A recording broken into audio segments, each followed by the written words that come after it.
My name is Gavin Evans, and this is my review of Clifford the Big Red Dog. Now, I grew up reading these books, and I would have loved it if this movie came out when I was a kid.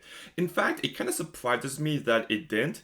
Like, in the 2000s, we had the Garfield movies, we had Marmaduke, there was a few other movies just like this one that came out. So it kind of surprises me that this movie came out in 2021.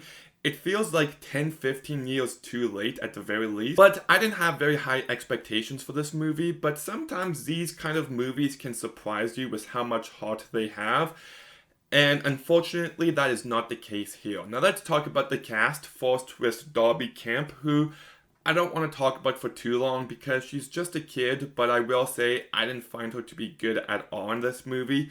Then you've also got Jack Whitehall, who I've seen in a few other movies, and this guy just does nothing for me. He doesn't have any distinct personality, he doesn't have charisma, he's just a very bland actor.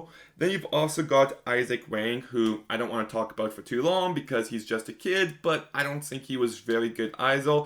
Then you've also got John Cleese, who I had no idea was in this movie, so when he showed up, I'm just like, oh my goodness, that's John Cleese. Like, I can't think of the last time I actually saw him in a movie. When was it?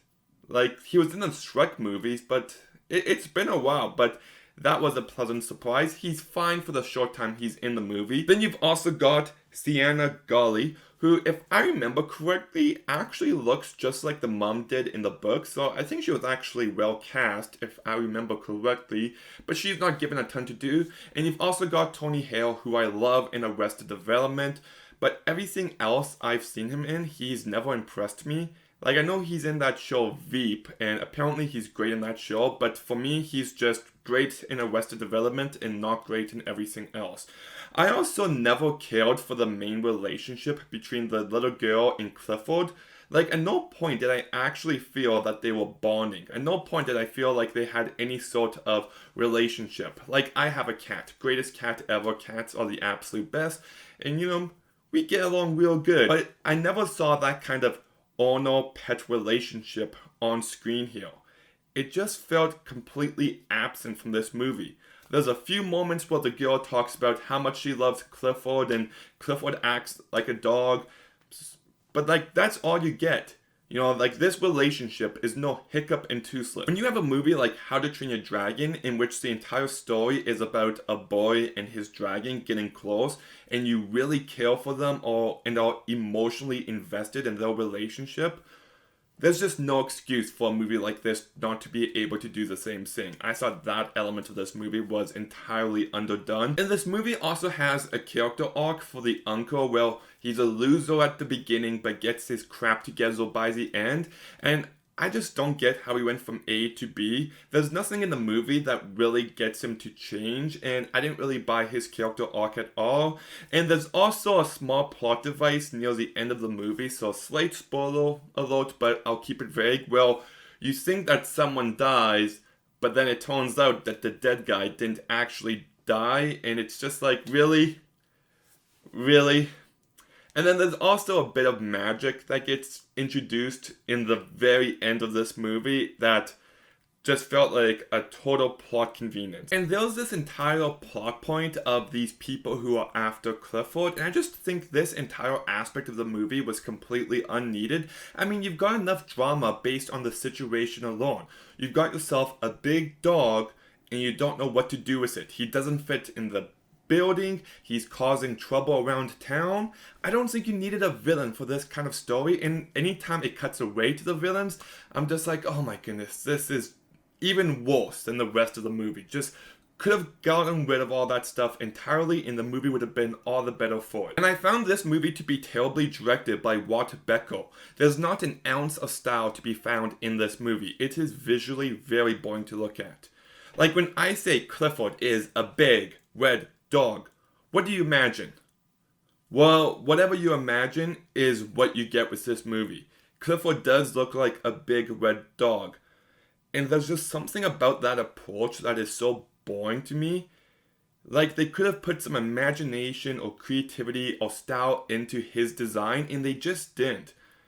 And just the way that Clifford looks like a normal dog but sized much bigger, There's just something about it that takes you out of the movie constantly, and that is also due to the very bad CGI in this movie. I wasn't convinced for most of this movie. Like, there's a section of this movie where you see a two-headed goat, and just, it doesn't look remotely real.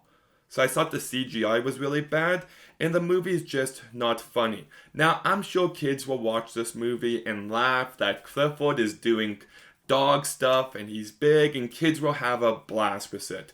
Adults, on the other hand, won't laugh at all. There was no jokes that appeal to the adult audience. I would have been more forgiving on this type of movie years ago, but since then we've gotten Paddington and Paddington 2, and those two movies are legitimately, without exaggeration, amazing. They've got great performances. Like, when Paddington 2 came out, I legitimately believed that Hugh Grant deserved to win Best Supporting Actor that year. They've got an incredible visual style by Paul King. They're filled with heart and emotion, and they're hilarious. And they're just everything that these kind of movies should be. And then you watch a movie like Clifford the Big Red Dog, and it just feels lazy. It's not that it doesn't meet to that level of quality, it's that it doesn't meet any single aspect of quality. There's no style to be found in this movie. It's not funny. It's not heartfelt. It doesn't have great performances. It's just a movie that does absolutely nothing for you. Kids will like this movie, I'm sure, and have a blast with it, but adults will not. So I'm going to go ahead and give Clifford the Big Red Dog a 3 out of 10. So, long story short, just watch Paddington 1 and 2 instead, because those movies are just perfection. Just perfection. And Paddington 2 especially. Like, that movie is just so damn good. But have you seen Clifford the Big Red Dog? What did you think about it? Let me know in the comments down below. Make sure you like, make sure you comment, make sure you subscribe. Stay tuned for some more videos soon, and Gavin out.